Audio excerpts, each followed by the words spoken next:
You can visit our website for the commands in the videos. If you want to purchase other study materials like packet tracer files and other course guidelines, then you can email to us. Follow us on Facebook for further updates. Please do like, share, comment and subscribe so I can quickly deliver more videos on various topics.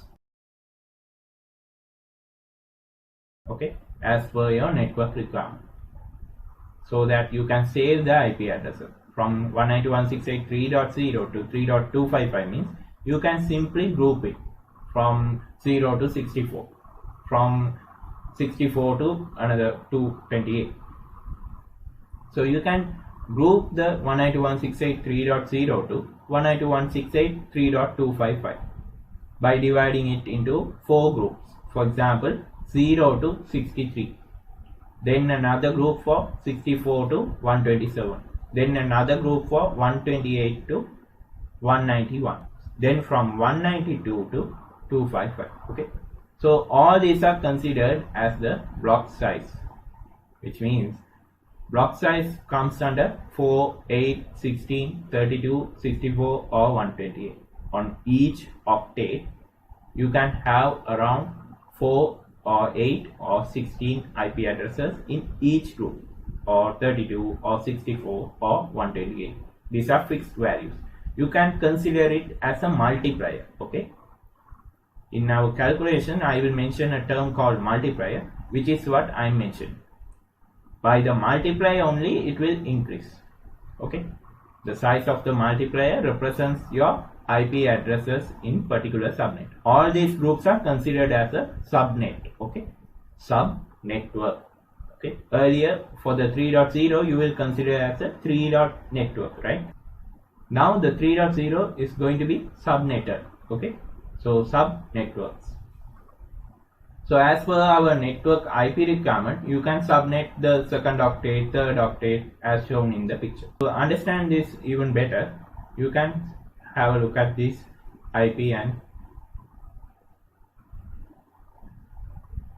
so to understand this concept even better, you can have a look at this picture. Okay, so in a environment, so in a company environment, let's say this is branch 1 and branch 2, which is having first floor and second floor, and other branch also you are having 2 floors.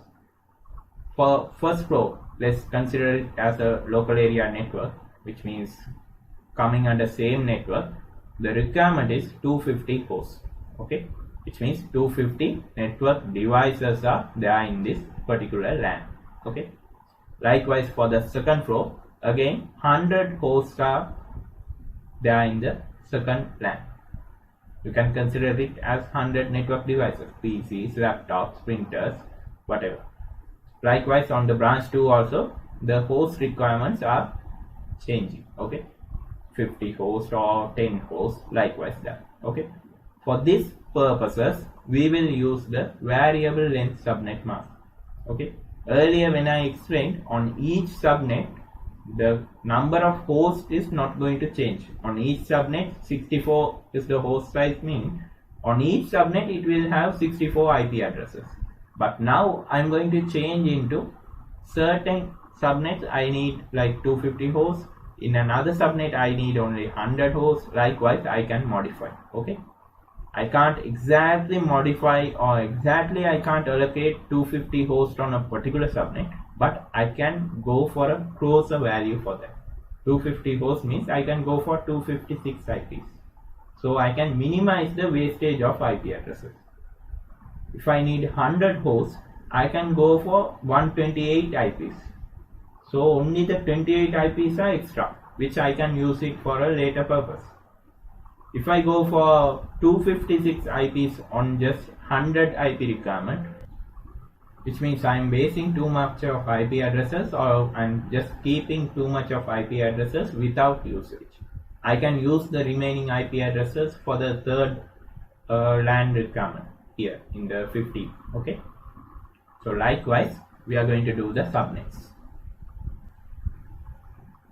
So to understand this concept even better, if you have 192.168.0.0/16, okay, let's say it's a class B IP address. So I can go from 0.0 to 255.255 in the last 2 octaves.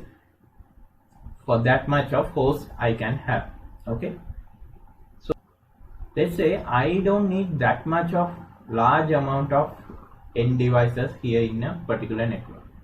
For example, here let's say for this particular flow, I can connect only around 254 IPs if it is enough for me.